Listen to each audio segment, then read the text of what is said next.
Nobel academy में मेरे transfer के पहले ही दिन मेरे मन की आवाज सबके सामने एक्सपोज हो गई। तो जब क्लास मॉनिटर बड़े प्यार से मेरी सीट अरेंज कर रही थी, तभी उसने मेरे और सिस्टम के बीच की बातचीत सुन ली। सिस्टम ब्रो, ये मॉनिटर तो बहुत सही है यार, दिखने में भी अच्छी है और बात भी कितनी मीठी करती है। सिस्टम 666। बकवास मत कर, वो सेकंड फीमेल लीड है, उसका लेवल कैसे खराब हो सकता है? आखिर व्यूज का भार कौन संभालेगा? मैंने हाँ में सिर हिलाते हुए कहा। तो फिर वाइस मॉनिटर का क्या सीन है? मुझे भी तो देखना है कि हमारी वाइट मॉनिटर का ऑफिशियल पार्टनर कैसा दिखता है। सिस्टम ने भी अजीब सी हंसी हंसते हुए कहा, वाइस मॉनिटर वही है, उसका नाम श्योंग चियन है।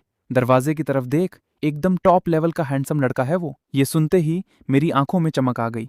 मैंने ऐसे ही कैजुअली उस तरफ देखा और भाई क्या किस्मत थी, मेरी नजरें सीधा उस हैंडसम लड़के से टकरा गईं। श्योंग चियन का चेहरा पहले से ही एकदम कोल्ड और सख्त था, लेकिन जैसे ही हमारी नजरें मिली, उसकी आंखें फटी की फटी रह गईं और वो एकदम सुन पड़ गया। मैंने जल्दी से एक कूल सी स्माइल दी और लाइट की स्पीड से अपना मुंह वापस घुमा लिया। अरे बाप रे सिस्टम ब्रो, सच में आई कांटेक्ट हो गया, थोड़ा थ्रिलिंग था ये। सिस्टम 666 ने मुझे नीचा दिखाते हुए कहा, हीरो, क्या तूने हैंडसम लड़के कम देखे हैं? अगर देखना ही है तो मेन हीरो हीरोइन को देख, ट्रैफिक और पावर तो वहीं से मिलेगा, समझा कि नहीं? मैंने एकदम मुंह बनाते हुए कहा, सिस्टम ब्रो, तुम भूल गए क्या? मेरा कैरेक्टर तो एक कमीने विलन का है, फीमेल लीड मेरी किस्मत में कहाँ? सिस्टम बोला, मिल नहीं सकती तो क्या हुआ, दूर से तो देख ही सकता है ना? मैंने अपनी ठुड्डी पर हाथ फेरते हुए कहा, सही बात है, तो फीमेल लीड है कहाँ? फर्स्ट रो की सिंगल डेस्क वाली सबसे लास्ट सीट पर। मैं लगभग पीछे मुड़कर देखने ही वाला था, लेकिन वो बहुत दूर थी, इसलिए मैंने खुद को किसी तरह रोक लिया।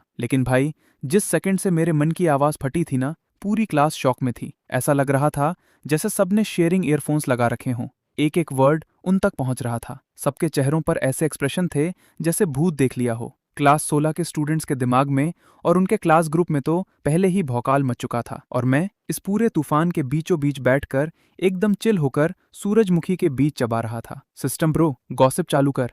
बाय निंगबिंग और श्योंग चियन दोनों यहाँ मौजूद हैं, मुझे एकदम फ्रेश और गर्मा गर्म गॉसिप चाहिए। सिस्टम भी फुल एक्साइटेड हो गया और तुरंत बोला, स्नैक्स रेडी रख, स्टोरी लोड हो रही है। पूरी क्लास की नजरें पहले झटके से बाय निंगबिंग और श्योंग चियन पर गईं और फिर चुपचाप एकदम घूरते हुए मेरे सिर के पीछे आकर टिक गईं। मैं बाहर से तो कचर कचर बीच चबा रहा था, लेकिन अंदर ही अंदर मैं खुशी से चिल्ला रहा था, कितने क्यूट हैं यार, इन दोनों पावरफुल लोगों की जोड़ी एकदम किलर है। इन दोनों का फिक्स करवा दो, कोई बीच में नहीं आएगा। मैं खुद मैरिज ब्यूरो इनके पास ले आऊंगा। अगर इनकी सेटिंग नहीं हुई ना, तो मैं ये बीजों के छिलके खा जाऊंगा। सिस्टम ने बात को आगे बढ़ाया, दिखावे के लिए तो ये कट्टर दुश्मन है, लेकिन पीठ पीछे पहले से ही एक दूसरे पर फिदा हैं।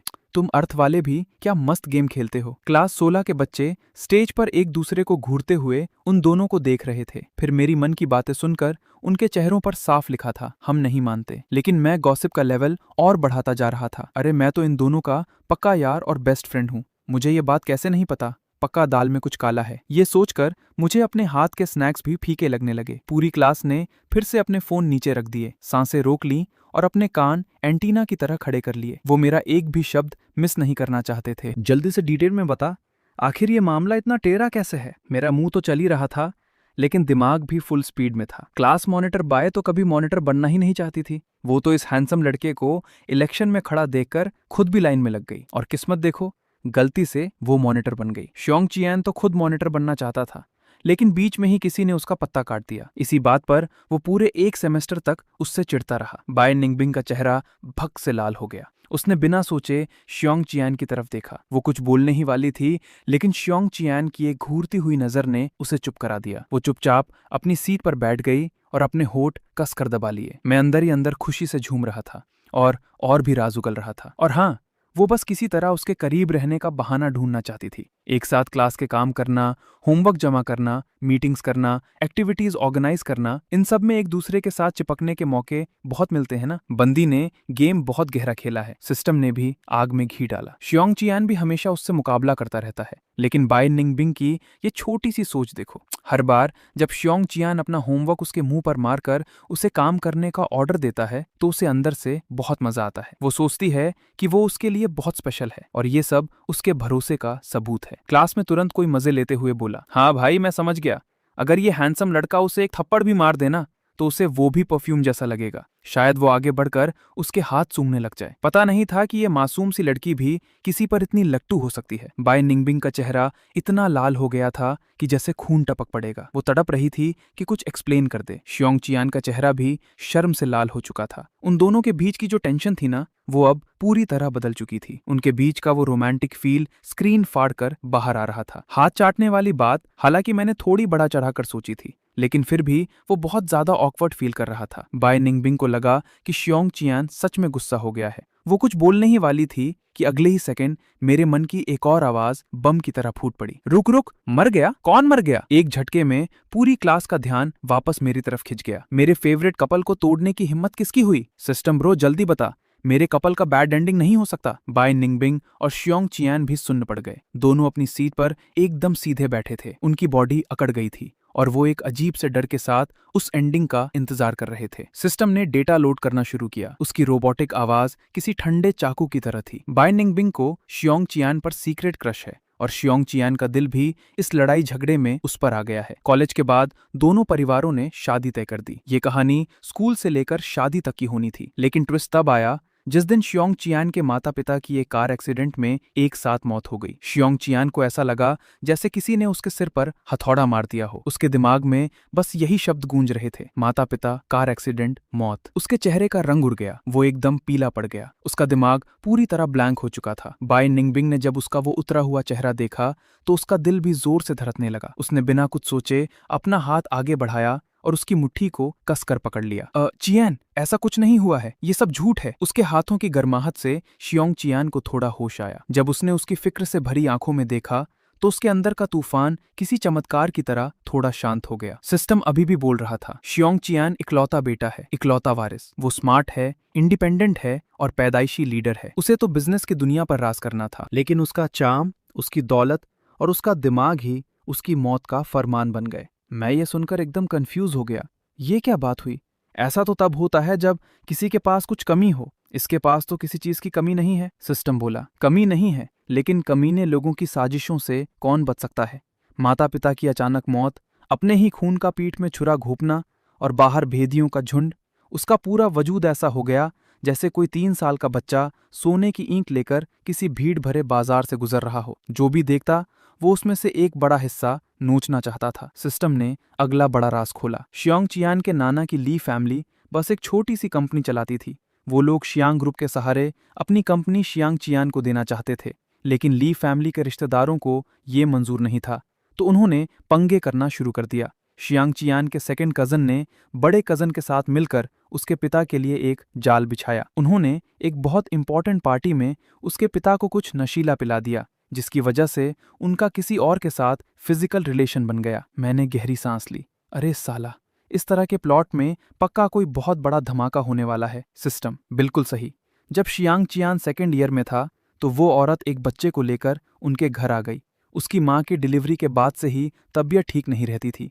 वो ये सदमा बर्दाश्त नहीं कर पाई और सीधे हॉस्पिटल पहुंच गई। उसके पिता जब भागे भागे हॉस्पिटल जा रहे थे तो रास्ते में एक कार एक्सीडेंट में उनकी ऑन द स्पॉट मौत हो गई। जब उसकी माँ को होश आया और अपने पति की मौत की खबर मिली, ऊपर से उसके दोनों कजन भी आग में घी डालने का काम कर रहे थे। वो पूरी तरह सदमे में हॉस्पिटल से बाहर निकली और सड़क पर एक गाड़ी से टकराकर उसकी भी मौत हो गई। जब तक शियांग चियान को सच्चाई पता चली तब तक उन कमीने रिश्तेदारों ने जल्दबाजी में उसके माता पिता की डेड बॉडीज को दफना भी दिया था। बैंग! एक बहुत जोरदार आवाज हुई। डेस्क और कुर्सी के आपस में टकराने की आवाज ने पूरी क्लास को डरा दिया।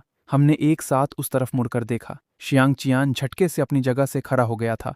वो पूरी तरह किसी पत्ते की तरह कांप रहा था। सब समझ रहे थे कि उसका ये हाल क्यों है, लेकिन मुझे कुछ समझ नहीं आ रहा था। मेरे मन की आवाज फिर से गलत टाइम पर बज उठी। क्या हुआ? ये हैंडसम लड़का अचानक खड़ा क्यों हो गया? क्या ये रो रहा है? इस एक लाइन ने क्लास का माहौल एकदम जमा दिया। बाय निंगबिंग भी तुरंत खड़ी हो गई। उसकी आंखों में साफ चिंता दिख रही थी। मेरे दिमाग से एक और लाइन निकली, अरे क्लास मॉनिटर भी क्यों खड़ी हो गई? सिस्टम ने एक्सप्लेन किया, अरे ये तो कट्टर दुश्मन है ना। ऐसा लग रहा है जैसे बाय निंगबिंग ने उसे फिर से गुस्सा दिला दिया है। ये सब बस इन लव बर्ड्स के छोटे मोटे नाटक हैं। मैंने शक करते हुए सोचा, सच में ऐसा है क्या? तभी शियांग चियान का एक बेस्ट फ्रेंड झटके से खड़ा हुआ और बाय निंगबिंग की तरफ उंगली दिखाते हुए भड़क गया। ओए बाय सरनेम वाली, तू क्या चाहती है? तू रोज हमारे चियान भाई को तंग करती है ना? मान जा, नहीं तो खींच के थप्पड़ मारूंगा। मुझे तो तू पहले दिन से ही मॉनिटर के लायक नहीं लगती। बाय निंगबिंग ये गालियां सुनकर एकदम सुन्न पड़ गई। शियांग चियान की आंखों में जो आंसू थे वो तुरंत सूख गए। उसे गुस्सा भी आ रहा था और हंसी भी। उसने अपने दोस्त को घूर कर देखा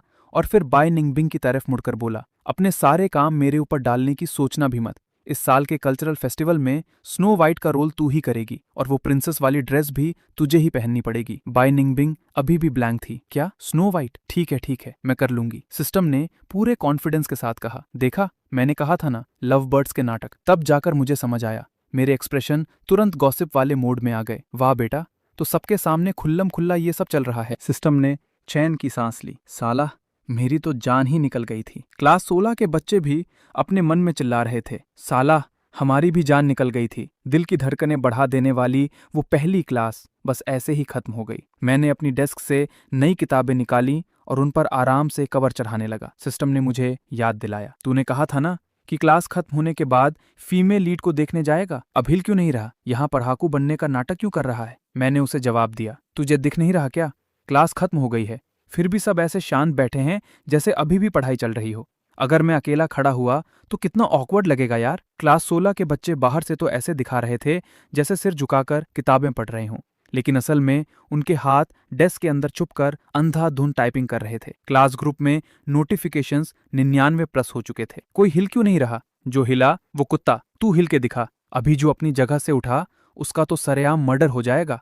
हाँ भाई, गलती से भी अगला बकरा मत बनना जिसकी पोल ये सबके सामने खोल दे। क्या वो मू वांचिंग को नहीं ढूंढ रहा था? जल्दी से उसे बाहर निकालो। बॉस मू, जल्दी उठ जाओ, अब तो कुर्बानी देने का टाइम आ गया है। तभी शैन योचू अपनी कुर्सी पर आराम से टिकते हुए बोली। उसने मू वांचिंग की तरफ अपनी ठुड्डी उठाई और एकदम ताना मारते हुए कहा, ओहो, हमारी फीमेल लीड सबके सामने खड़ी क्यों नहीं हो रही? क्या तेरा भौकाल इतना बड़ा है कि तू कुर्सी से ही चिपक गई है? मू वांचिंग ने तो अपनी पलके तक उठाने की जहमत नहीं उठाई। उसने बस अपनी नाक से हाँ जैसी एक आवाज निकाली। शैन योचू और मू वांचिंग को वैसे भी एक दूसरे की शक्ल तक पसंद नहीं थी और इस तरह सरेआम बेइज्जती देखकर शैन योचू तो वहीं फट पड़ी। मू वांचिंग की बचपन की दोस्त मा दोंगमेई को तो जैसे इसी बात का इंतजार था। उसने अपनी आवाज खींचते हुए जोर से चिल्लाकर कहा, शैन योचू, तेरा क्या मतलब है बे?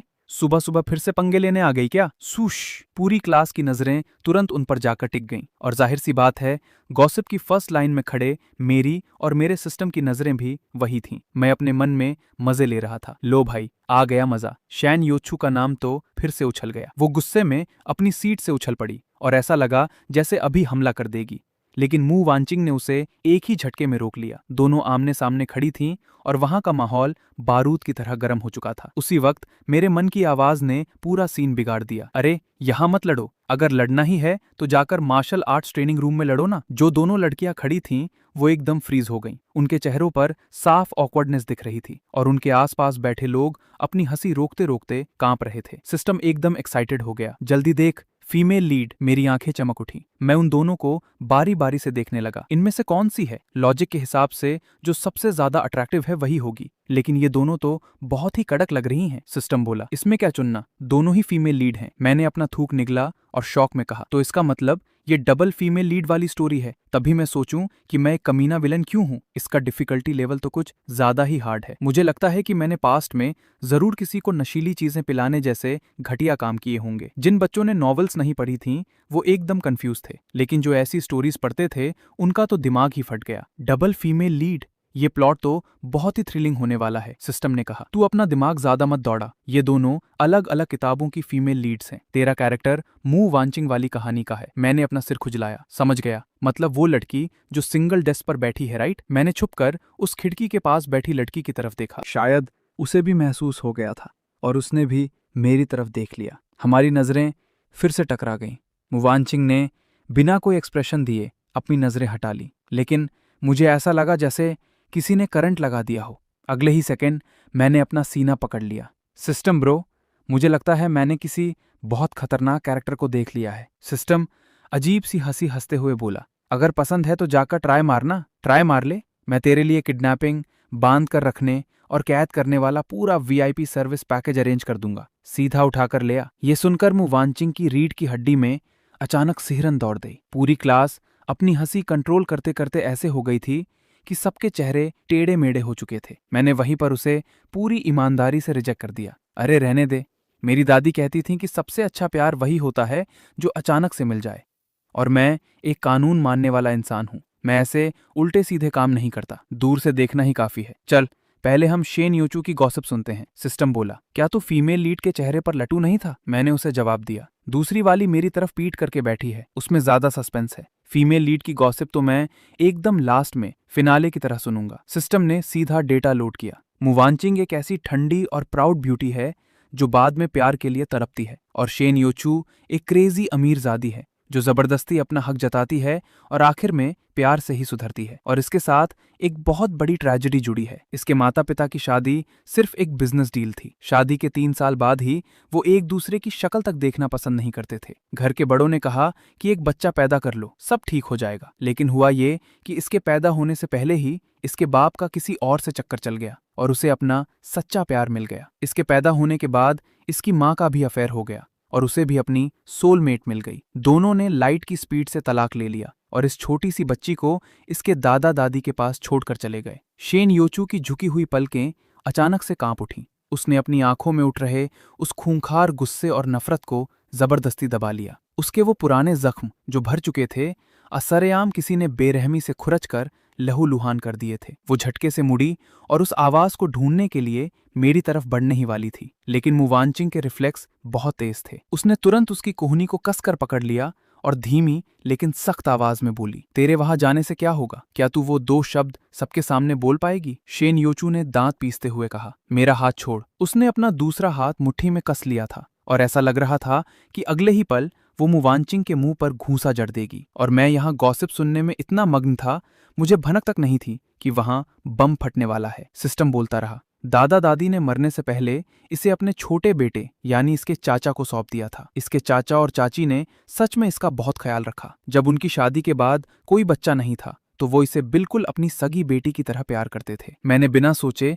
अपनी भौहें सिकोड़ते हुए पूछा, कहीं ऐसा तो नहीं कि जब उनका खुद का बच्चा हुआ तो वो बदल गए? मेरी बात अभी पूरी भी नहीं हुई थी कि मुवांचिंग ने महसूस किया कि शेन योचू का शरीर एकदम ढीला पड़ गया है, जैसे किसी ने उसके अंदर की सारी ताकत सोख ली हो। वो अचानक बहुत अकेली और उदास लगने लगी थी। यहाँ तक कि सिस्टम की आवाज में भी हल्की सी उदासी आ गई। बिल्कुल नहीं, वो उसे बहुत प्यार करते थे। जब उनका खुद का बच्चा हुआ तब भी उन्होंने उसे अपनी जान से भी ज्यादा माना। शेन योचू पूरी तरह सुन्न पड़ चुकी थी। उसे अपनी जान से भी ज्यादा माना। सिस्टम आगे बोला, प्रेगनेंसी के दौरान उसकी चाची को सबसे ज्यादा यही टेंशन रहती थी कि कहीं ये बच्ची कुछ गलत ना सोच ले। प्रेगनेंसी चाहे कितनी भी मुश्किल रही हो, उन्होंने इसके लिए अपना प्यार कभी कम नहीं होने दिया। लेकिन वेन फैमिली के वो कमीने रिश्तेदार पार्टियों में हमेशा इसे ताने मारते थे। उन्हें इसे छुप छुप कर रोते हुए देखने में बहुत मजा आता था। इस वजह से ये और भी ज्यादा सेंसिटिव हो गई। ये सोचकर कि कहीं कोई इसे बोझ ना समझे, इसने खुद ही सबसे दूरी बना ली। मिडिल स्कूल से ही ये हॉस्टल में रहने लगी और फेस्टिवल्स में भी घर जाने से डरती थी। और सबसे बड़ा इत्तेफाक तो ये था कि इसके कजन भाई और इसका बर्थडे सेम डे पर था। भाई का जन्म अचानक हुआ। चाची को इमरजेंसी में हॉस्पिटल ले जाना पड़ा। चाचा इतने घबराए हुए थे कि वो इसे स्कूल से लाना भूल गए। इसे लगा कि उन्होंने इसका बर्थडे भी भुला दिया है। लेकिन सच्चाई ये थी कि उस वक्त चाची को बहुत ज्यादा ब्लीडिंग हो रही थी और उनकी जान जाते जाते बची थी। ये सब सिर्फ एक बहुत ही मनहूस इत्तेफाक और एक्सीडेंट था। ये सुनकर मेरा दिल भारी हो गया। तो फिर उन्होंने इसे सब कुछ साफ साफ बता क्यों नहीं दिया? सिस्टम कुछ पल के लिए शांत रहा। मैं इमोशंस को समझता हूँ, लेकिन इंसानों की इन उलझनों को नहीं। जो लोग तुमसे प्यार करते हैं ना, वो हमेशा तुम्हें अच्छी बातें ही बताते हैं और अपना दर्द छुपा लेते हैं। चाचा चाची नहीं चाहते थे कि ये टेंशन ले, इसलिए उन्होंने बस यही कहा कि अचानक डिलीवरी हो गई थी। उन्होंने खतरे वाली बात बताई ही नहीं। शेन योचू ये बात समझ सकती थी, लेकिन रिश्तेदारों की बकवास बातों का कोई क्या करे। किसी ने कहा कि उन तीनों के परिवार के बीच मत घुस, तो किसी ने कहा तुझे उनका एहसान मानना चाहिए। इसलिए आज तक इसके और इसके चाचा चाची के बीच एक ऐसी कांच की दीवार है जो कभी नहीं टूट पाई। मुझे बहुत गुस्सा भी आ रहा था और बुरा भी लग रहा था। मेरी आवाज भारी हो गई, लेकिन ये सब तो सिर्फ गलतफहमी है। चाचा चाची सच में उससे बहुत प्यार करते हैं ना? सिस्टम बोला, हाँ, ये सब एक बहुत ही मनहूस गलतफहमी थी। शेन योचू के अंदर की जैसे सारी जान ही निकल गई थी। वो धम्म से अपनी कुर्सी पर गिर पड़ी। उसकी आंखें आंसुओं से भर गईं। गलतफहमी, ये गलतफहमी कैसे हो सकती है? सिस्टम ने तुरंत एक और खौफनाक बम फोड़ दिया। लेकिन सबसे बुरी बात तो ये है कि जब इसके चाचा चाची इसका 18वां बर्थडे मनाने के लिए वापस आ रहे थे तो उनका प्लेन क्रैश हो गया और दोनों मारे गए। उनकी मौत तक वो गलतफहमी दूर नहीं हो पाई और ये बात इसकी पूरी जिंदगी का एक ऐसा नासूर बन गई जो कभी खत्म नहीं हुआ। शेन योचू को ऐसा लगा जैसे उस पर कोई बिजली गिर पड़ी हो। वो झटके से अपनी सीट से उठी। उसकी आंखें खौफनाक हद तक लाल हो चुकी थीं। वो पागलों की तरह सीधे मेरी तरफ दौड़ पड़ी। उसके दिमाग में बस एक ही बात पागलों की तरह गूंज रही थी, ऐसा नहीं हो सकता, वो नहीं मानेगी, उसके चाचा चाची जरूर बिल्कुल ठीक होंगे। इस लड़के के मन की आवाज और वो साला सिस्टम, तुम्हारी हिम्मत कैसे हुई किसी की भी जिंदगी का फैसला ऐसे सुना देने की। लेकिन ठीक उसी वक्त अचानक एक बहुत बड़ा हादसा हो गया। अरे साला, मैं नहीं मानता, ये असली दुनिया जिसने मुझे दर्द भी दिया और प्यार भी, वो कोई रद्दी सी किताब कैसे हो सकती है? ये क्या इंटरनेशनल लेवल का मजाक है? हम सबका फ्यूचर किसी कठपुतली की तरह नहीं हो सकता कि कोई और स्क्रिप्ट लिखे और हम उसी के हिसाब से नाचते रहें। वो शेन योचू नाम की लड़की किसी हवा के झोंके की तरह सूश करके एकदम मेरे सामने आ धमकी। उसकी वो आंखें सच में बहुत खूबसूरत थीं, लेकिन अभी उनमें एकदम खूंखार वाली फीलिंग थी। वो किसी छोटी सी जंगली शेरनी की तरह लग रही थी जो मुझे कच्चा चबा जाना चाहती हो। अगले ही सेकंड वो अपना हाथ बढ़ाकर मेरा गला दबाना चाहती थी। वो मुझे वार्निंग देना चाहती थी कि मैं उसके रिश्तेदारों के बारे में बकवास करना बंद करूं और मेरा कॉलर पकड़कर पूछना चाहती थी कि ये सब फालतू की बातें मैंने सीखी कहाँ से हैं। लेकिन साला, जैसे ही उसके दांतों के बीच से तुम वर्ड निकला, उसका वो खूबसूरत चेहरा झटके से सफेद पड़ गया। ऐसा लगा जैसे किसी अनदेखी खौफनाक पावर ने उसका गला कसकर जकड़ लिया हो। वो सांस रुकने वाली फीलिंग उसे एकदम से महसूस हुई और उसकी आंखों का गुस्सा तुरंत खौफ में बदल गया। मैं तो अभी सिर झुकाए लंबी सांसें ले रहा था। उसके इस तरह अचानक भड़कने से मेरी भी फट गई थी। लेकिन जैसे ही मैंने सिर उठाया तो देखा कि वो मुझे ऐसे घूर रही थी जैसे दिन दहाड़े कोई भूत देख लिया हो। क्लासमेट, तुम ठीक तो हो? शेन योचू अभी भी पागलों की तरह खुद को छुड़ाने की कोशिश कर रही थी, लेकिन अगले ही सेकंड उस अनदेखे हाथ ने फिर से उसका गला जोर से दबा दिया।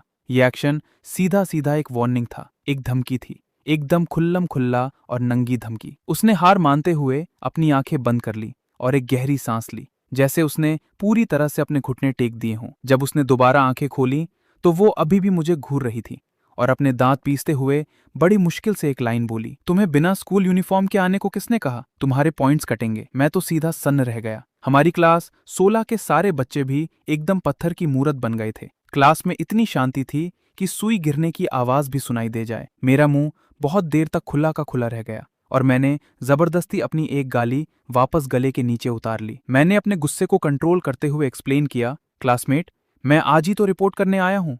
मुझे तो अभी तक मेरी स्कूल यूनिफॉर्म भी नहीं मिली है। मैंने तुरंत अपने मन में अपने सिस्टम पर पागलों की तरह चिल्लाना शुरू कर दिया, सिस्टम ब्रो, बचाओ मुझे। क्या मैं यहाँ आते ही किसी साइको के हाथों बुलिंग का शिकार हो रहा हूँ? सिस्टम कुछ पल के लिए शांत रहा और काफी देर बाद एकदम आराम से मुझे रिप्लाई किया, कोई बात नहीं, वो कुछ करने की हिम्मत नहीं करेगी। मैं कैसे मान लूं? उसकी आंखों में साफ साफ 8 अक्षर लिखे थे, मर्डर करना चाहती हूँ और कच्चा चबाना चाहती हूँ। लेकिन मैं भी उससे डरने वाला नहीं था। क्या वो मुझे गांव का कोई कमजोर सा मुर्गा समझ रही थी? क्या मजाक है, जब मैं 10 साल की उम्र में बड़े बड़े मुर्गों की गर्दन काटता था ना, तब वो पता नहीं कहाँ मिट्टी में खेल रही होगी। तभी सिस्टम ने आराम से एक और लाइन ऐड कर दी, वो शेन योचू है। ये सुनकर मैंने सिर उठाया और उसे ध्यान से देखा। मैं वहीं का वहीं सुन पड़ गया और फिर मेरे मुंह से की आवाज निकली। तभी मैं सोचूं कि ये इतनी गजब की अट्रैक्टिव क्यों लग रही है। इस वक्त क्लास में इतनी खामोशी थी कि एकदम अजीब लग रहा था। मैंने अपने मन में पूछना जारी रखा, सिस्टम ब्रो, क्या मैं इस फीमेल लीड को मार मार कर हरा सकता हूँ? क्या इसके पास कोई बहुत तगड़ा मेन कैरेक्टर का लेवल या पावर तो नहीं है? सिस्टम ने मुझे एकदम समझदारी वाले अंदाज में समझाया, क्या यार, चलो इस बात को यहीं खत्म करते हैं। शेन योचू ने मार्शल आर्ट्स की ट्रेनिंग ले रखी है, हमें अपनी औकात पता होनी चाहिए। मैं वहीं भड़क गया, ट्रेनिंग ली है तो क्या हुआ? मैंने भी तो ट्रेनिंग ली है। गांव में जब भी कोई फेस्टिवल होता है और सूअर काटे जाते हैं तो वो मुझे हेल्प के लिए क्यों बुलाते हैं? वो बड़े बड़े मोटे सूअर मुझे देखकर कैसे डर के मारे चिल्लाते हैं। मेरी टेक्निक को पूरे गांव के सूअर फार्म्स ने सर्टिफाई किया है। सिस्टम को भी मेरा ये कॉन्फिडेंस बहुत सही लगा। ठीक है, तो तू जा और भिड़ जा, लेकिन हाथ ज्यादा तेज मत चलाना, आखिर वो तेरी सगी कजिन बहन है। मेरे चेहरे का वो सारा जोश वहीं का वहीं जम गया। मेरी आंखें फटी की फटी रह गईं और मेरा मुंह इतना खुल गया कि उसमें पूरी गाय समा जाए। पूरी क्लास 16 तो जैसे किसी ने पॉज बटन दबाकर रोक दी हो। कजिन बहन? चाहे कोई पन्ने पलट रहा हो, लिख रहा हो या पानी पी रहा हो, सबकी नजरें अचानक 1000 सर्च लाइट्स की तरह सीधा हम दोनों पर आकर टिक गई। शेन योचू खुद भी पूरी तरह सुन्न पड़ चुकी थी। मुझे लगा जैसे उसके दिमाग में वो 3 सबसे बड़े सवाल पागलों की तरह रिपीट हो रहे थे। मैं कौन हूँ, मैं कहाँ हूँ, और मैंने अभी अभी क्या सुना, कजन बहन। उसे ऐसा लगा जैसे साला सच में उसका शियाओ नाम का कोई रिश्तेदार है। उसका वो भौकाल और एटीट्यूड तो वहीं टुकड़े टुकड़े होकर जमीन पर गिर पड़ा। उसने सिर झुकाकर मुझे देखा। उसका एक्सप्रेशन इतना कॉम्प्लिकेटेड था कि बता नहीं सकता। जैसे उसे अचानक याद आ गया हो कि 2 दिन पहले ही उसके छोटे चाचा ने सच में फोन करके कहा था कि इस वीकेंड एक बहुत इंपॉर्टेंट पार्टी है जो घर आ रहे एक रिश्तेदार के वेलकम के लिए रखी गई है। और फिर मेरा ये शियाओ सरनेम सोचकर मैंने उसे ऐसे देखा जैसे उसे किसी ने बहुत जोर का मुक्का मारकर सुन कर दिया हो। उसने अपने होठ भींचे और काफी देर तक खुद को कंट्रोल करने के बाद बड़ी मुश्किल से कुछ शब्द बाहर निकाले। लंच ब्रेक में मैं तुम्हें ले चलूंगी। इतना कहकर वो ऐसे अपनी सीट की तरफ भागी जैसे उसके पीछे कोई भूत पड़ा हो, और मुड़ते वक्त तो उसका पैर मुड़ते मुड़ते बचा। मैं और भी ज्यादा कंफ्यूज हो गया। सिस्टम ब्रो, हवा में से अचानक मेरी ये कजन बहन कहाँ से टपक पड़ी, और ऊपर से ये हकलाती भी है। सिस्टम ब्रो तुरंत ऑनलाइन आया और एक्सप्लेन करने लगा। उसका छोटा चाचा तेरी माँ का सगा भाई है। तुम दोनों माँ की तरफ से कजन हो। तू उससे छोटा है, इसलिए तुझे उसे बहन बोलना पड़ेगा। मेरा दिमाग अभी भी नहीं चल रहा था, लेकिन मुझे तो याद है कि मेरी माँ घर में सबसे छोटी है ना। सिस्टम ने मेरी नॉलेज और बढ़ाई। असल में शेन यूचू के दादाजी तेरे दादाजी के जुड़वा भाई हैं, इसलिए तेरी माँ और उसके चाचा वैसे तो कजन भाई बहन हैं, लेकिन उनका रिश्ता सगे भाई बहनों से भी ज्यादा क्लोज है। उसका चाचा ही तेरा मामा हुआ, तो जाहिर सी बात है कि तुम दोनों कजन भाई बहन हुए। क्लास 16 के बच्चों के तो जबड़े ही जमीन पर गिर गए थे। ये साला कौन सा जलेबी जैसा घुमावदार रिश्तेदारी का चक्कर है। मेरा भी सिर घूम गया था। मैंने जल्दी से अपना सिर पकड़ लिया। इन अमीरों की दुनिया सच में बहुत झोल वाली है। सिस्टम ही करके हंसा। बड़ी फैमिलीज में ये शादियों वाले कनेक्शन बहुत चलते हैं। सही तो है, बैठे बिठाए तुझे फीमेल लीड कजन बहन के रूप में एक तगड़ा बैकअप मिल गया ना। ये सुनते ही मुझे लगा जैसे आसमान से कोई खजाना गिर गया हो। मेरे अंदर अचानक फुल एनर्जी आ गई। सिस्टम मुझे फिर से आइडिया देने लगा। आगे चलकर अगर ये फीमेल लीड मुंह वांचिंग तुझे बुली करने की हिम्मत करे ना, तो सीधा जाकर अपनी कजन बहन से शिकायत कर देना। मैंने भी इतनी जल्दी जवाब दिया। मैं तो उसके लिए अपना दिल निकाल कर रख दूंगा। मैंने अपनी मुट्ठी भींचकर ऐसे कहा जैसे स्टेज पर खड़ा होकर कोई कसम खा रहा हूं। क्लास 16 के बच्चों की नजरें एक साथ मुंह वांचिंग पर जाकर टिक गईं। उनका लुक एकदम कॉम्प्लिकेटेड था। सिर्फ सुंदर दिखने से इतने मजे मिलते हैं? बुली करने के बाद भी कोई तुम्हारे लिए अपना दिल निकाल कर रख देगा। फीमेल लीड बनना तो बहुत ही फायदे का सौदा है यार। शेन यूचू ने अपनी मुट्ठी इतनी जोर से भींची कि कटक कटक की आवाज आई। वो झटके से मुड़ी और खूंखार नजरों से मुंह वांचिंग को घूरने लगी। मुंह वांचिंग ने बस बिना किसी परवाह के अपने कंधे उचका दिए। उसका मुंह एकदम ऐसा लग रहा था जैसे कह रही हो तू मेरा क्या उखाड़ लेगी। एकदम मुक्का मारने लायक एक्सप्रेशन। शेन यूचू को इतना गुस्सा आया कि उसने इंग्लिश की डिक्शनरी उठाकर सीधा उस पर दे मारी, लेकिन मुंह वांचिंग ने एकदम चिल मारते हुए उसे एक ही हाथ से कैच कर लिया। शेन यूचू को इतना गुस्सा आया कि उसने इंग्लिश की डिक्शनरी उठाकर सीधा उस पर दे मारी, लेकिन मुंह वांचिंग ने एकदम चिल मारते हुए उसे एक ही हाथ से कैच कर लिया। सिस्टम ने मुझे ऑनलाइन ज्ञान देना शुरू किया। देख भाई श्याओ, अगर मुंह वांचिंग तुझे बुली करे तो तुझे अपनी कजन बहन शेन योचू से उसे वापस बुली करवाना है। उसके पास भी मेन कैरेक्टर का लेवल है। वो एक ही वार में सामने वाले की हेल्थ आधी कर देगी। मैंने एकदम समझदारी दिखाते हुए सिर हिलाया। ठीक है, तो मैं बाद में अपनी कजन बहन से बोलूंगा कि वो मुंह वांचिंग को पैक करके म्यांमार भेज दे। वहां के लोग सच में उसका दिल और फेफड़े निकाल लेंगे। क्लास 16 के बच्चों ने फिर से एक साथ मुंह वांचिंग को देखा, लेकिन इस बार उनकी आंखों में सिर्फ तरस था। तो ये उस वाले दिन निकालने की बात कर रहा था। तब ठीक है, अब हमें कोई जलन नहीं है। शेन योचू ने अपनी आवाज धीमी की और दांत पीसते हुए मुंह वांचिंग को वार्निंग दी। सुना तूने, तू उसे बुली नहीं करेगी। मुंह वांचिंग पूरी तरह सुन्न पड़ गई थी। अरे यहाँ तो सच में मेरा ही दिल और फेफड़े निकलने वाले हैं ना। सिस्टम मुझे अपनी बहन के पावरफुल बैकअप पर इतना घमंड करते देखकर थोड़ा कांपा। क्या हुआ? वैसे भी अब तेरे पास फीमेल लीड कजन बहन का बैकअप है। अगर तू सच में मुंह वांचिंग को पसंद करने लगा तो उसके बाद के वो सारे हथकंडे, नशा मिलाना, जबरदस्ती बिस्तर पर जाना, फोटो खींचकर ब्लैकमेल करना, बॉडी डबल बनकर जगह लेना, झूठे इल्जाम लगाना, पैर तोड़कर बेसमेंट में कैद कर देना, सिस्टम ने ये सब किसी मशीन गन की तरह तड़ तड़ तड़ बाहर उगल दिया। क्लास 16 में पल भर में इतनी शांति हो गई कि सुई गिरने की आवाज भी सुनाई दे जाए। पहले और अब वाले गॉसिप में तो जमीन आसमान का फर्क था। ये हाई स्कूल की जिंदगी तो साला किसी मैजिकल ब्लॉकबस्टर मूवी जैसी बन गई है। मुंह वांचिंग का तो मुंह ही बन गया था। प्लीज मुझे बीच में लाना बंद करो, ठीक है? माँ दोंगमेई ने छुपकर शेन योचू की तरफ देखा। उसने देखा कि वो सिर झुकाए अपने फोन पर खटाखट कुछ टाइप कर रही है। मू वांचिंग ने बिना किसी एक्सप्रेशन के अपने फोन की स्क्रीन बंद की और खटाक से उसे अपनी डेस्क के ड्रॉवर में फेंक दिया। फिर एक गहरी सांस ली और अपनी उंगलियों से डेस्क पर जोर से खटखटाते हुए बोली, क्लास शुरू हो गई है, सब चुपचाप बैठ जाओ। पूरी क्लास के बच्चों का चेहरा एकदम ब्लैंक था। तब जाकर मैं अपनी ख्यालों की दुनिया से बाहर आया। उसी वक्त स्कूल में क्लास शुरू होने की बेल बज उठी। मैंने पीछे मुड़कर देखा तो मेरी नजरें फिर से मू वांचिंग से टकरा गईं। वो अभी भी मुझे उसी हल्की सी नजर से देख रही थी और चुपचाप क्लास शुरू होने का इंतजार कर रही थी। मैंने मुंह बनाते हुए अपने मन में पागलों की तरह भड़ास निकाली, सिस्टम ब्रो, क्लास में तो सब वैसे ही शांत बैठे थे, तो क्या ये जबरदस्ती अपना भौकाल दिखा रही है? ये तो हमारे गांव के फटे हुए यूरिया के कट्टे से भी ज्यादा हवा भर रही है। और हाँ, ये और शेन योचू डिसिप्लिन कमेटी में है क्या? एक यूनिफॉर्म चेक करती है और दूसरी डिसिप्लिन कंट्रोल करती है। ये दोनों इतना बकबक क्यों करती हैं? मेरे बगल में बैठी लड़की, जो हमारी क्लास की असली डिसिप्लिन इंचार्ज थी, वो भी एकदम शॉक में थी। उसे समझ ही नहीं आ रहा था कि अचानक से उसके ये दो नए कलीग्स कहाँ से टपक पड़े। माँ दोंगमेई सबसे पहले अपना कंट्रोल खो बैठी और पफ करके हंस पड़ी। उसके बाद तो हंसी रोकने की आवाजें ऐसे शुरू हुईं जैसे डोमिनोज गिर रहे हों। पफ। क्लास 16 के बच्चे एक साथ अपनी हंसी कंट्रोल करते करते कांपने लगे। अगर ये दोनों लड़कियां इतनी खतरनाक ना होती तो अब तक कोई ना कोई हिम्मत करके सूअर की तरह जोर जोर से हंसने लगा होता।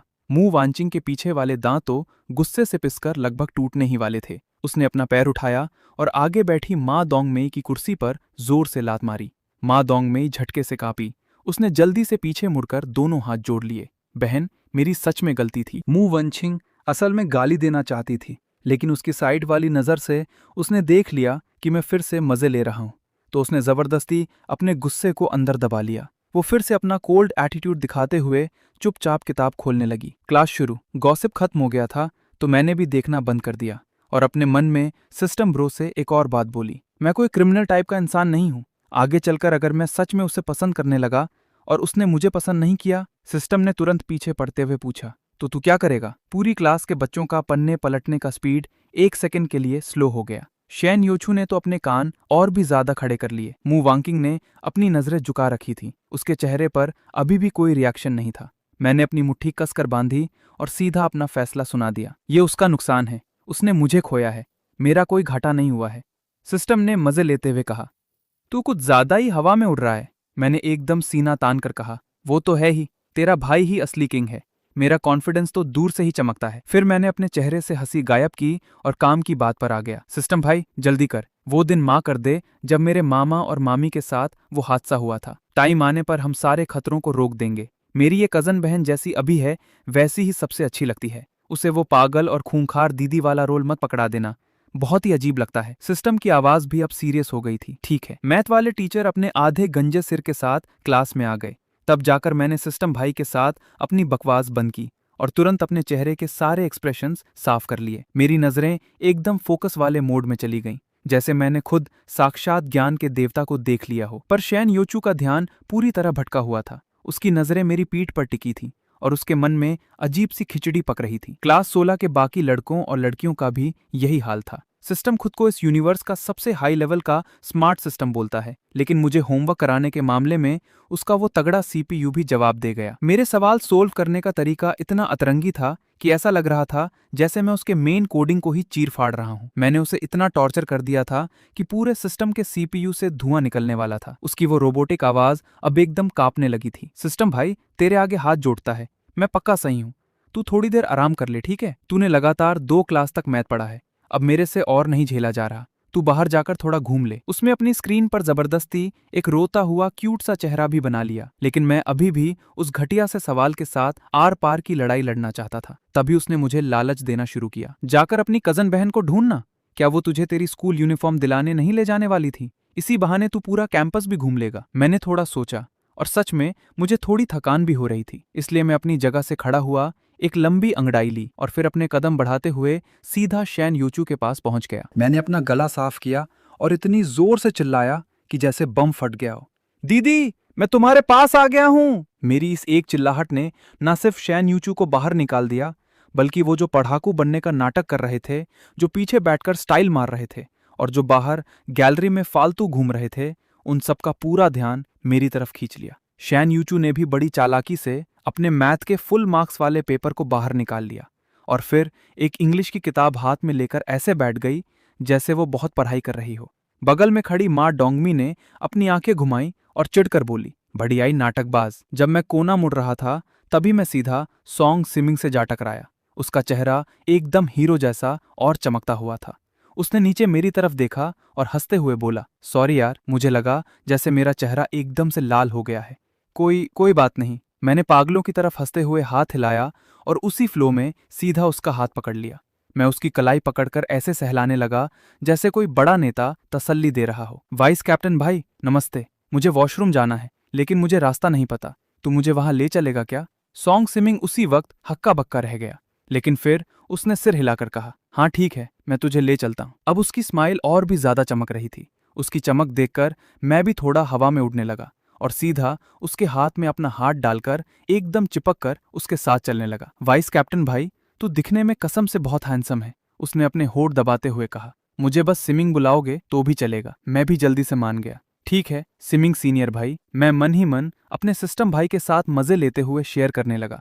भाई, जब ऐसा गजब का हैंडसम लड़का साथ हो ना, तो ऐसा लगता है जैसे वॉशरूम भी कोई जन्नत बन गया हो। मैंने अपनी हाइट का पूरा फायदा उठाया और सीधा अपना सिर उसके कंधे पर टिका दिया। हम दोनों एकदम जिगरी दोस्तों की तरह एक दूसरे के कंधे पर हाथ रखे हुए क्लास से बाहर निकल गए। क्लास 16 के सारे बच्चे हमें देखकर एकदम सन्न रह गए। अबे, हम लोग तो पूरा तमाशा देखने के लिए तैयार बैठे थे और तूने हमारे सामने ये क्या ड्रामा कर दिया? शैन यूचू भी पागल हो गई थी। तो फिर मेरा क्या? मेरा सिस्टम भी पूरी तरह से शॉक था। अबे जिगरी, बात तो ये हुई थी कि तू शैन यूचू के साथ अपनी यूनिफॉर्म लेने जाएगा ना, तब जाकर मुझे होश आया। लेकिन मैं फिर भी उस हैंडसम सीनियर के पीछे पीछे ही चल रहा था। अरे कोई बात नहीं, सीनियर भाई भी तो मुझे वो दिला सकता है, बस कुछ फटे पुराने कपड़े ही तो हैं। मेरे सिस्टम को तो मेरे ऊपर इतना गुस्सा आ रहा था कि उसे हंसी आ गई। गर्मियों और सर्दियों के फॉर्मल सूट का एक एक सेट, साथ में हाई क्लास लेदर के जूतों की 2 जोड़ी, गर्मियों और सर्दियों वाले नॉर्मल स्पोर्ट्स कपड़ों के भी 2-2 सेट, सब मिलाकर टोटल 10 कपड़े और जूतों के 2 बड़े डब्बे हैं। क्या तू इस सीनियर से वो सब अकेले उठवाएगा? क्या तू उसे कपड़ों के नीचे जिंदा दफनाना चाहता है? मैं ये सुनकर एकदम सुन पड़ गया। क्या इस रईस अकेडमी का लेवल इतना ज्यादा हाई है? सिस्टम बोला, मुझे तुझ जैसे गवार से कोई बात नहीं करनी। मैंने अपनी अकड़ दिखाते हुए मुंह बनाया, पर सच में इस हैंडसम सीनियर से इतने सारे बड़े छोटे बैग्स उठवाना, ये तो मैं भी नहीं देख सकता था। इसलिए मैंने क्लास की खिड़की पकड़ी और अंदर की तरफ जोर से चिल्लाया, कजन, अरे मेरा मतलब है अनुशासन वाली मॉनिटर, चल एक साथ वॉशरूम चलते हैं और फिर इसी बहाने स्कूल की यूनिफॉर्म भी ले लेंगे। शैन यूचू ने खिड़की के अंदर से मेरी तरफ देखा। उसका चेहरा ऐसा हो गया था जिसे शब्दों में नहीं बताया जा सकता। एक साथ वॉशरूम जाना है? क्या तू चाहता है कि मैं पूरे स्कूल के सामने खड़ी होकर माफीनामे पढूं? उसने दांत पीसते हुए जवाब दिया, कोई बात नहीं, मैं तेरे लिए वो कपड़े ले आऊंगी। तेरा साइज क्या है? मेरी आंखें तुरंत चमक उठी। अरे वाह, तेरा बहुत बहुत शुक्रिया मेरी कज।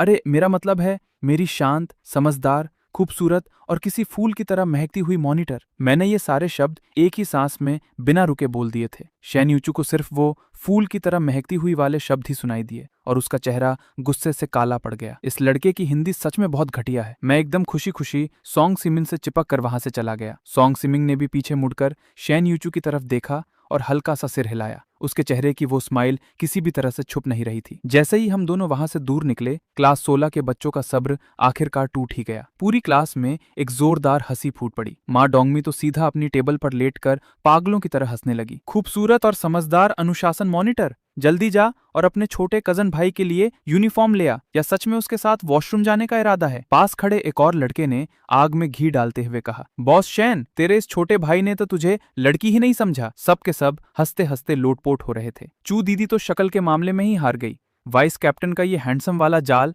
और तेरे इस भाई की शक्ल देखकर अपनी बहन को भूल जाने वाली कला सच में एक नंबर है। शैन यूचू का चेहरा एकदम काला पड़ गया। वो अपनी जगह से खड़ी हुई और माँ डोंगमी को घूरते हुए बोली, कौन है मेरा छोटा भाई? फालतू में बकवास मत कर। उसने पूरी क्लास को एक चेतावनी भरी नजर से देखा और फिर बाहर निकल गई। मेरे और शैन यूचू के बाहर निकलते ही क्लास 16 में ऐसा लगा जैसे बंदरों का कोई झुंड एक जगह से दूसरी जगह जा रहा हो। ब्रेक पूरे 20 मिनट का था। वो लोग वॉशरूम तक तो नहीं आ सकते थे, इसलिए तमाशा देखने के लिए दूध चाय खरीदने के बहाने नीचे पहुंच गए। बगल वाली क्लास के बच्चे ये सब देखकर एकदम कंफ्यूज थे कि आखिर क्लास 16 के सारे बच्चे एक साथ नीचे क्यों जा रहे हैं, जैसे स्कूल वालों ने कोई पिकनिक रख दी हो। यहाँ तक कि हमारी क्लास की वो सबसे शांत और एटीट्यूड वाली लड़की को भी माँ डोंगमी ने जबरदस्ती तमाशा देखने के लिए घसीट लिया था। और इधर मैं वॉशरूम से निकलकर सीधा नीचे आ गया। सॉन्ग सिमिंग मुझे पूरे स्कूल के रास्ते, कैंटीन और सुपरमार्केट दिखा रहा था। सिस्टम मुझे फालतू में ही बूढ़ा श्याओ नहीं बुलाता। मेरी हाइट करीब 1 मीटर 70 सेंटीमीटर है, वजन करीब 150 पाउंड। मैं देखने में एकदम गोल मटोल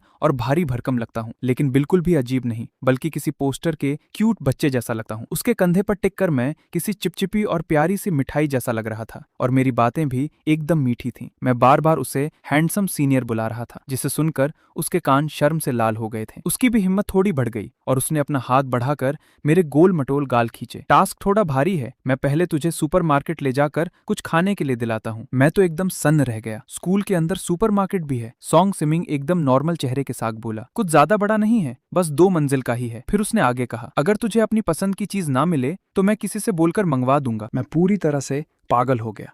क्या साला, ये सच में कोई स्कूल है? मैं उस शानदार बिल्डिंग के सामने खड़ा था और मुझे लग रहा था जैसे मेरी पूरी दुनिया ही पलट गई है। सिस्टम भाई, ये तो इन्होंने स्कूल के अंदर ही एक पूरा मिनी मॉल बना दिया है। क्या ये स्कूल वालों ने भविष्य में ज़ॉम्बी अटैक से बचने के लिए बनाया है, ताकि बच्चे शांति से पढ़ाई कर सकें? सिस्टम ने मेरी बात सुनकर एकदम हल्के में जवाब दिया, शांत हो जा। तूने वो रईस जादों वाली कहानियां कुछ ज्यादा ही पढ़ ली हैं। इतनी छोटी सी चीज देखकर तेरा ये हाल नहीं होना चाहिए। नहीं, मैंने नहीं पढ़ी। जब हम पूरा घूमकर बाहर आए तो मेरे हाथ में स्नैक्स के 2 बड़े बैग थे, लेकिन मेरा दिमाग अभी भी सुन्न था। स्नैक्स तो समझ आता है, लेकिन सुपरमार्केट में जिंदा मछलियां, जिंदा झींगे, ताज़ा मांस, फल, सब्जियां और बर्तन क्यों रखे हैं? सॉन्ग सिमिन ने हंसते हुए समझाया, अगर कोई क्लास में फर्स्ट आता है या कोई चैंपियन बनता है तो पूरी क्लास सेलिब्रेट करने के लिए हॉट पॉट या बारबेक्यू पार्टी करती है। मेरा पूरा चेहरा सूख कर किसी पुराने अचार जैसा हो गया था। बस थोड़े से स्नैक्स खरीद लेते तो काम नहीं चल जाता। वो बोला, उसमें कोई फील नहीं आती। मैंने एक ठंडी सांस ली और हंसा। रईस लोग। ठीक उसी समय हम सामने से आ रही शेन यूचू से टकरा गए। उसके पीछे 2 और लोग थे और उनके हाथों में कई सारे शानदार डिब्बे थे। मैंने एकदम तमीज के साथ हंसते हुए कहा, आपका बहुत बहुत शुक्रिया अनुशासन मॉनिटर साहिबा, आप सच में बहुत अच्छी इंसान हैं। फिर मैंने उन 2 अनजान लड़कियों की तरफ देखा। तुम दोनों भी बहुत अच्छी हो, बहुत ही ज्यादा अच्छी। शेन यूचू का चेहरा गुस्से से हरा पड़ गया था और वो दोनों लड़कियां भी एकदम चुप खड़ी थीं। टाइम ऐसे उड़ गया जैसे मैथ के सवालों ने उसकी आत्मा चूस ली हो। पूरी सुबह का टाइम चुटकी बजाते ही खत्म हो गया। क्लास 16 के उन बंदरों को सबसे ज्यादा निराशा इस बात की हुई कि मैं और सिस्टम भाई सच में एकदम सीरियस होकर पढ़ाई कर रहे थे। क्लास खत्म होने पर एकदम सन्नाटा था। कोई नया तमाशा या गॉसिप नहीं मिला। तमाशे का एक छोटा सा टुकड़ा भी बाहर नहीं आया। उन्हें बस बीच बीच में मेरे दिमाग से सिस्टम भाई के साथ होने वाली मेरी बहस सुनाई दे रही थी। ये साला स्क्वायर रूट इतना ढीठ क्यों है? ये सपोर्टिंग लाइन यहाँ खींचकर क्या ये मुझे मारना चाहते हैं? उन सबको सच में लगने लगा था कि सुबह जो कुछ हुआ वो बस उनका कोई सामूहिक वहम था। एक ही चीज जो मुझे इस मैथ के नर्क से बाहर निकाल सकती थी, वो थी सिर्फ एक आवाज। खाना खाने का टाइम हो गया। मैंने झटके से अपना सिर उठाया और दीवार की घड़ी को देखा। टाइम हो चुका था। अगर मैं अभी 2nd फ्लोर से भागकर जाऊं तो क्या मुझे खाना मिल पाएगा? सिस्टम बोला, भागने की जरूरत नहीं है, तू आराम से चल, कोई दिक्कत नहीं है। मुझे वो हद से ज्यादा बड़ी कैंटीन याद आई, इसलिए मैंने सीधा अपनी कुर्सी के पीछे पीठ टिकाई और एकदम मजे में एक गाना गुनगुनाने लगा। मैं हूँ गांव का एक छोटा सा छोरा, या यो। सिस्टम की स्क्रीन पर हा हा हा छप गया। अब तुझे कोई परेशानी नहीं है, अब तू भी एक रईस खानदान का हिस्सा है। मैंने अपने पैर हिलाते हुए मन ही मन एकदम पक्का फैसला कर लिया कि अब मुझे अपना लेवल बढ़ाना होगा। दोपहर के खाने पर सॉन्ग सिमिंग को पार्टी तो देनी ही पड़ेगी। उसने मुझे इतनी देर तक घुमाया है तो उसका अच्छे से शुक्रिया अदा करना तो बनता है। एसी वाले सुपरमार्केट में घूम रहे सॉन्ग सिमिंग के चेहरे पर एक मीठी सी स्माइल थी और दूसरी तरफ यूनिफॉर्म का पूरा पहाड़ उठाकर ला रही शेन यूचू मन ही मन गालियां बकना चाहती थी। अरे इस साले का बहुत बहुत शुक्रिया। बगल वाली क्लास की वो दोनों लड़कियां अभी भी गहरी नींद में सो रही थीं। सिस्टम ने प्यार से मुझे याद दिलाया, क्या तू शेन यूचू को नहीं ढूंढेगा? आखिर उसी ने तेरे लिए तेरी यूनिफॉर्म ली है। मैंने अपना सिर खुजाया। अरे यार, मैं तो भूल ही गया था। कोई बात नहीं, अभी जब पीछे वाले दरवाजे से निकलूंगा तो उसे भी साथ बुला लूंगा और साथ में उन दोनों लड़कियों को भी ले लूंगा जिन्होंने उसकी मदद की है। वहां से गुजरते हुए शैन यूचू को लगा जैसे उसके दिल में बर्फ जम गई हो। वो इतनी खास है, लेकिन मेरी नज़र में उसकी औकात बस इतनी ही है कि मैं उसे बस यूं ही चलते फिरते बुला लूं। क्लास खत्म होने की घंटी बजते ही मैंने अपनी किताब बंद की और किसी स्प्रिंग की तरह उछलकर सीधा सॉन्ग सिमिंग के पास पहुंच गया। मेरे मन में एकदम भौकाल मचा हुआ था। हैंडसम, मैं तुम्हारे साथ लंच करने आ गया हूँ, सिस्टम भाई ने मेरी बेइज्जती करते हुए कहा। तू तो आजकल एकदम हीरो बन रहा है, यहाँ तक कि तूने सेकंड फीमेल लीड का शिकार भी चुरा लिया। मैंने भी पूरे कॉन्फिडेंस के साथ उसे जवाब दिया। तो क्या हुआ, अगर वो सेकंड फीमेल लीड है तो मैं भी सेकंड मेल लीड हूँ। लेवल की बात करें तो हम दोनों एकदम बराबर हैं, और मैं साला उससे कहीं ज्यादा कमीना हूँ। वो मेरे सामने कैसे टिक पाएगी? क्या सिर्फ इस बात पर कि वो हैंडसम सीनियर का हाथ चाटना चाहती है, या इस बात पर कि उसे लड़कों के कपड़े पहनना पसंद है? सिस्टम भाई, ये मॉनिटर तो बहुत सही है, दिखने में भी सुंदर है और बात भी कितने प्यार से करती है। सिस्टम बोला, 666, फालतू बात मत कर। सेकंड फीमेल लीड का सेटअप क्या खराब हो सकता है? आखिर व्यूज भी तो उसी को लाने हैं। मैंने हामी भरते हुए अपना सिर हिलाया। तो फिर वाइस मॉनिटर का क्या सीन है? मुझे देखना है कि इस मॉनिटर का जोड़ीदार कैसा दिखता है। सिस्टम ने 2 बार अजीब सी हंसी हंसते हुए कहा। वाइस मॉनिटर वही है, उसका नाम शैंग कैन है। दरवाजे की तरफ देख, एकदम टॉप लेवल का हैंडसम लड़का है। ये सुनते ही मेरी आंखें एकदम से चमक उठीं और मैंने ऐसे देखने का नाटक किया जैसे मेरी नजर बस गलती से उधर चली गई हो। वो अमीर बाप की बिगड़ी हुई औलाद जिसे मैंने अभी एक जोरदार लात मारकर बाहर फेंका था, वो अब पूरी तरह से डर के मारे कांप रही थी। उसके चेहरे का सारा गुरूर हवा हो गया था और अब वहां सिर्फ खौफ और दहशत बची थी। उसके लिए सबके सामने पिटना और बेइज्जती होना सबसे बड़ी आफत नहीं थी। असली आफत तो ये क्लास 16 के लोग और हमारे पीछे का वो बैकग्राउंड था जिससे पंगा लेने की उसकी कोई औकात नहीं थी। प्रिंसिपल, वो बूढ़ा लोमड़ी, पहले से ही इस मिलियन क्लास से खुन्नस खाए बैठा था। वो तो बस इसी ताक में था कि ये अमीरजादे खुद कोई गलती करें और वो उनका पत्ता साफ कर दे। वो दूसरी ताकतों के साथ मिलकर इस मिलियन क्लास के पूरे कचरे को साफ करना चाहता था। अगर ये बात उसके घर तक पहुंच गई तो उसके अच्छे दिन वहीं खत्म हो जाएंगे। सिर्फ इतना ही नहीं, जो बाकी के अमीरजादे यहाँ अपनी सेटिंग बिठाने और पहचान बनाने आए थे, उनकी भी पूरी लाइन कट जाएगी। तब मुँह खानदान को कुछ करने की जरूरत भी नहीं पड़ेगी। जिन बाकी परिवारों का धंधा चौपट होगा, वो खुद ही इसके खानदान को फाड़ कर रख देंगे। वो कांपते हुए बोली और उसकी आवाज किसी मच्छर जितनी पतली निकल रही थी। मैं तो बस थोड़ी जानना चाहती थी। अभी यिंगान में नहीं हूं तो मुझे यहाँ के रूल्स नहीं पता, मुझे माफ कर दो। जब शैन यूचू उसके साथ बहस कर रही थी तभी मैंने भी सिस्टम से पूरा मामला समझ लिया था। मेरे दिल में बस एक ही शब्द आ रहा था, घटिया। ये किससे माफी मांग रही है? क्या हवा से? मेरे सीने में अजीब सी घुटन हो रही थी और मेरा उससे फालतू बकवास करने का कोई मन नहीं था। मैंने झटके से जैंग ची को खींचकर अपने पीछे किया और उस लड़की की नाक पर उंगली रखकर उसे गालियां देने लगा। क्या तू अंधी है? माफी भी सही इंसान से नहीं मांग रही? अभी थोड़ी देर पहले तक तो उसने मुझे अपनी नजरों में कुछ समझा ही नहीं था। उसे लगा था कि मैं बस कोई अच्छे मार्क्स लाकर फ्री में एडमिशन लेने वाला एक आम लड़का हूँ। उसे लगा कि वो स्कूल के रूल्स का फायदा उठाकर हमारे बराबर खड़ी हो सकती है। लेकिन अब उसे अच्छे से समझ आ गया था, मेरे जैसे इंसान के ऊपर शैन यूचू का हाथ है। उसने अपनी नजरें झुका ली और अपने गुस्से और नफरत को जबरदस्ती घूंट कर पी गई। जब उसने दोबारा अपना सिर उठाया तो उसने रोने से भी ज्यादा गंदी एक स्माइल दी। सॉरी, मैं सच में बस इसके साथ दोस्ती करना चाहती थी।